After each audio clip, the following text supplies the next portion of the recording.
नमस्कार। सबसे महत्वपूर्ण बात इस दुनिया में पैसा, जो होता सबके पास है लेकिन देता कोई नहीं। इसी धन को कैसे बढ़ाया जाए, कैसे धन के रास्ते हम अपनी कुंडली में खोज सकते, क्या धन योग हम बना सकते हैं ताकि हमारा इनकम बहुत स्पीड से बढ़े। इन सब के बारे में आज का वीडियो जरूर देखिएगा अंत तक। लेकिन उसके पहले मेरा नाम है सुधीर कोवे और मैं हूँ साइंटिफिक लोगो एक्सपर्ट और रिस्ट वॉच एनालिसिस का जनक। अगर इन सभी टॉपिक्स में आप अपना करियर बनाना तो इस वीडियो के डिस्क्रिप्शन में इन सभी कोर्सेज से संबंधित लिंक्स दिए, उसको जरूर एक्सप्लोर कीजिएगा ताकि आप इसमें अपना करियर बना पाओ, लोगों की लाइफ को इम्पैक्ट कर पाओ और बहुत सारा धनार्जन भी कर पाओ। धनार्जन से जुड़ा हुआ आगे की बात। अगर हम कुंडली को देखते हैं तो कुंडली में हमेशा आपको दिखेगा second house, sixth house, 10th house जिसको हम कहते हैं अर्थ त्रिकोण। फिर आता है 5वां घर, 9वां घर जिसको हम लक्ष्मी स्थान कहते हैं, 11th हाउस जो लाभ का स्थान होता है और लास्ट में हम 12वें घर की बात करेंगे जो कि बहुत यूनिक, बहुत इंपॉर्टेंट है। लेकिन बात करते हैं दूसरे घर के बारे में। सेकंड हाउस आपकी फूड से जुड़ा होता है, आपकी वाणी से जुड़ा होता है। यही कारण है कि जो लोग अपने फूड पे कंट्रोल कर पाते हैं या जो लोगों को अपनी वाणी के ऊपर कंट्रोल होता है, उनको ये समझता है कब क्या कैसे बोलना है, कौन से शब्दों का प्रयोग करना है, तो ये वो लोग हैं जो पैसे को बड़ी आसानी से अर्जित कर सकते हैं। इनफैक्ट जितने भी व्यापारियों को आप देखो तो व्यापारी हमेशा अपनी वाणी को कंट्रोल में रखता है। आपने देखा होगा आइए माए बाप, आइए सरकार, कैसे हो भाई, इन शब्दों का इस्तेमाल करके किसी न किसी तरह का एक रिलेशनशिप बनाता है अपने ग्राहकों के साथ ताकि उनका संबंध के कारण उनका बिजनेस जो है चलता है। लेकिन अगर आपको अपना सेकंड हाउस एक्टिवेट करना है तो सबसे आसान रेमेडी, जी हाँ सबसे आसान रेमेडी, आप देखिए कि आपके सेकंड हाउस में कौन कौन से प्लैनेट्स है, किस प्लैनेट का एस्पेक्ट है या कौन सी राशि आपके सेकंड हाउस में। जैसे अगर आपका जुपिटर सेकंड हाउस में या जुपिटर का एस्पेक्ट सेकंड हाउस में तो आप डोनेट बनानास। अगर आपका मून वहां पे है तो आप खीर, दूध या राइस। अगर मंगल वहां पे है तो आप खाना जो मंगल को बताता है, जैसे मसालाज है या रेड चना दाल है या रेड उड़द की दाल है, ऐसी चीजें जो मंगल को रिप्रेजेंट करे वो आपने देनी चाहिए। सूर्य है तो गेहूं दे सकते हो, मरकरी है तो आप ग्रीन वेजिटेबल्स दे सकते हो या ग्रीन मूंग की दाल दे सकते हो। तो जो भी आपका प्लैनेट सेकंड हाउस में या जो राशि है, ऐसे चीजों का दान करने से आपका सेकंड हाउस एक्टिवेट होता है और वहां से आपकी जो इनकम है वो बढ़ते जाती है। अगर हम छठे घर के बारे में बात करेंगे, सिक्स्थ हाउस, तो छठे घर में सबसे ज्यादा जो काम करने वाला है वो है सेवा, क्योंकि छठा घर सेवा का होता है। इसीलिए जहां पे आप छठे घर का रेमेडी करना चाहो ताकि आपके पैसा बढ़े, आपका धनार्जन बढ़े, आपका लोन कम हो, क्योंकि लोन जो आपको छठे घर से मिलते हैं। तो ऐसे में आपने छठे घर में जो राशि आ रहा है, छठे घर में जो प्लैनेट बैठा है, ऐसे प्लैनेट्स का या ऐसी राशियों का आपने सेवा करना चाहिए। जैसे अगर आपका 7वां राशि छठे घर में आता है तो कहीं ना कहीं आपको व्यापारियों की, क्योंकि 7वीं राशि जो व्यापारियों को दर्शाता है, या स्पाउस की, क्योंकि 7वीं राशि जो है स्पाउस को भी दर्शाती है। इसलिए कहा जाता है कि टॉरस लोगों के व्यक्तियों ने अगर अपने पत्नी के पैर दबाए, क्योंकि पत्नी के पैर दबाओगे तो ये छठे घर की सेवा हो गया टुवर्ड्स योर स्पाउस, क्योंकि ये 7वें का 12वां घर है छठा घर, तो आपके पत्नी के पैर यहाँ पे आते, तो ऐसे में आपकी जो इनकम है बढ़ते जाती है। तो हो सकता है वो एनिमल हो सकता है ट्री हो या हो सकता है वो ह्यूमन बीइंग। इन तीनों जगह पे अगर आपने सेवा की, आपने वो ट्री प्लांट करवा दिया जो आपका छठे घर में राशि है या प्लैनेट है और उसकी सेवा, तो भी जैसे जो ट्री बढ़ेगा वैसे वैसे आपका इनकम बढ़ते जाएगा। फिर बात करते हैं हम 5वें घर की। देखिए 5वां घर जो है वो मंत्रोच्चारों को दर्शाता है, वो कंसल्टेशन को दर्शाता है, वो बच्चों को दर्शाता है, वो पूर्व पुण्य को दर्शाता है और वो भी लक्ष्मी स्थान है। अगर आप अपनी 5वें घर से जुड़ा हुआ काम करके पैसा बनाना चाहते तो आपने 5वें घर में मेडिटेशन करना चाहिए, स्पेकुलेशन करना चाहिए या आपने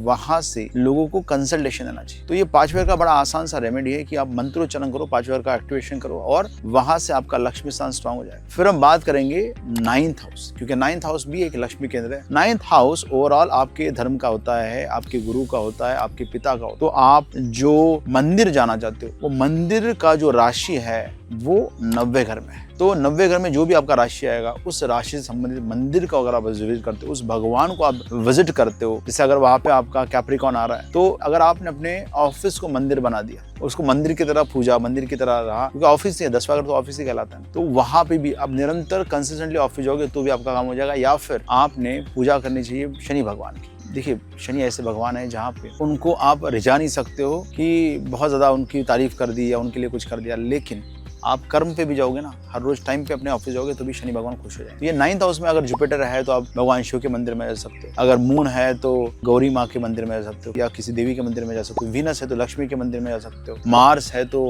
हनुमान जी के या कार्तिक के मंदिर में आप जा सकते हो। वहीं पे आपका राहु आ गया तो आप दुर्गा माता के मंदिर में जा सकते हो। अगर वहाँ पे केतु आ जाता है, ऐसे कोई मंदिर जहाँ पे स्पिरिचुअलिटी ज्यादा प्रैक्टिस होती है, ना कि कर्मकांड ज्यादा प्रैक्टिस होता है, ऐसी जगह पे आप जा सकते हो। तो ऐसे में जब आप इन मंदिरों को विजिट करोगे, आपका वो लक्ष्मी स्थान एक्टिवेट हो जाएगा और वहां से आपको पैसा है। फिर हम बात करते, देखो 10वां घर तो ऐसा घर है जहाँ पे पैसा हमेशा आपको मिलेगा, तो कर्म करने से तो पैसा हमेशा बनेंगे, लेकिन 10वें का जो आपको बेनिफिट मिलता है वो आपको 11वें घर से मिलता है। इसलिए 11वें घर के कॉम्बिनेशन को आपको चमकाना पड़ेगा। मतलब 11वें घर में कौन सी राशि आती है, ऐसे राशियों के चीजों के साथ जब आप मिलोगे, क्योंकि 11वां घर जो है इट इज अबाउट समूह, it is about meeting people, it is about going social. 11वां घर लाभ का भी और ट्रैवल का भी, इच्छा पूर्ति का भी। तो आपने क्या करना चाहिए, जो आपकी राशि 11वें घर में आती है उन राशि से संबंधित लोगों से, जैसे अगर आपकी जुपिटर की राशि वहां पे आती है तो आपने क्या करना चाहिए कि गुरु के साथ समूह, मतलब गुरु के साथ मिलाप, ऐसे किसी गैदरिंग का हिस्सा बनो, ऐसे किसी सोशल नेटवर्किंग का हिस्सा बनो जहाँ पे गुरुज मिले। अगर वहां पे आपकी राशि जो है मंगल की, तो मंगल की राशि में मतलब एरीज में, तो एरीज में आप ऐसे लोगों से मिलो जो कि पुलिस वाले हैं या एफर्ट ओरिएंटेड, जो फिजिकल काम करते हैं, फिजियोथेरेपिस्ट है, जो भी मतलब जो शारीरिक तौर पे मेहनत करने वाले लोग। अगर वहीं पे आपको राशि मिल जाए 7वीं, व्यापारियों के झुंड में आप जा सकते हो, व्यापारियों के नेटवर्किंग में आप जा सकते हो। वहां पे आपकी राशि अगर 7वीं है तो आप अपोजिट जेंडर का जहाँ पे गैदरिंग होता है, ऐसे लोगों के साथ जब सोशल नेटवर्किंग करोगे, जहाँ पे बहुत ही स्टाइलिश लोग आते हैं, बहुत ही ज्यादा सज धज के लोग जाते हैं, ऐसी जगह पे जाओगे। शादियों में जाना, क्योंकि लिब्रा जो है शादी को दर्शाता है, तो आप शादियों में भी जाओगे ना रेगुलर बेसिस पे, सबकी शादियां भी अटेंड करोगे तो भी आपका 11th हाउस एक्टिव होगा, आपको पैसे आना चाहिए। लेकिन याद रखिए इन सब का जो बाप है वो है 12th हाउस, क्योंकि आपने पैसा कितना कमाया उस पे ये डिपेंड नहीं करता कि आप कितना अमीर बनो, कितना बड़ा आपके पास पैसा रुकेगा। ये मैटर करता है कि आप खर्चा कितना कर। अगर आपका आमदनी आपके खर्चे से कम है तो आप कभी भी पैसे बना के आप रिच नहीं बन पाओ। और अगर आपका आमदनी आपके खर्चे से ज्यादा है तभी आप अमीर बन सकते हो, और खर्चे का घर है 12th हाउस। तो जब तक आप 12वें घर पे अपना कंट्रोल नहीं बढ़ाओ, जब तक 12वें घर में आप स्ट्रेंथ नहीं लाओगे, तब तक आप कितना भी पैसा बनाओ आप अमीर नहीं बन पाओ। इसलिए अगर आप चाहते हो कि 12वां घर भी आपको पैसा दे, क्योंकि 12वां घर भी सेकंड हाउस का 11th हाउस है जो पैसा देने के लिए रेडी है, तो आपने करना चाहिए लेट गो। जी हाँ, 12वां घर हमेशा लेट गो का होता है, छोड़ने का होता है, डिटैचमेंट का होता है, त्याग का होता है, एकांतवास का होता है, जहाँ पे आप सब कुछ भूल जाते हैं, मेडिटेशन का होता है। तो आपने क्या करना है, जो 12वां घर है वो आपके वाटर तत्व में आता है, वाटर त्रिकोण, ये मोक्ष त्रिकोण कहलाता है। तो आपको जो भी चीज, जो भी राशि, जो भी प्लैनेट आपको 12th हाउस में दिख रहा है, आप सिंपली हर रोज सवेरे उठ के, क्योंकि ये सबकॉन्शियस माइंड, सर रोज सवेरे उठ के आप आंखें बंद कीजिए और इमेजिन कीजिए कि आपका 12वें का जो भी प्लैनेट आपने उसको उठाया। जैसे अगर आप जुपिटर है तो आप हल्दी, या अगर आपका मार्स है तो रेड उड़द की दाल, अगर आपका मर्क्यूरी है तो ग्रीन मूंग की दाल आपने हाथ में ली और उसको आप पानी में बहा। इतना भी हर रोज सवेरे उठ के अगर आपने इमेजिन करना चालू कर दिया तो आपके लाइफ में खर्चा कम हो जाएगा, इनकम बहुत बढ़ जाएगा। टेस्ट कीजिएगा, ट्राई कीजिएगा और जरूर फीडबैक में बताइएगा कि इन सब रेमेडीज में से कौन से रेमेडी ने आपको सबसे ज्यादा रिजल्ट दिया। Thank you very much for watching video. I hope you like the information given in the video and you will like, share and comment on this video so that I will contribute more to your life by creating such unique videos for all of you. See you all.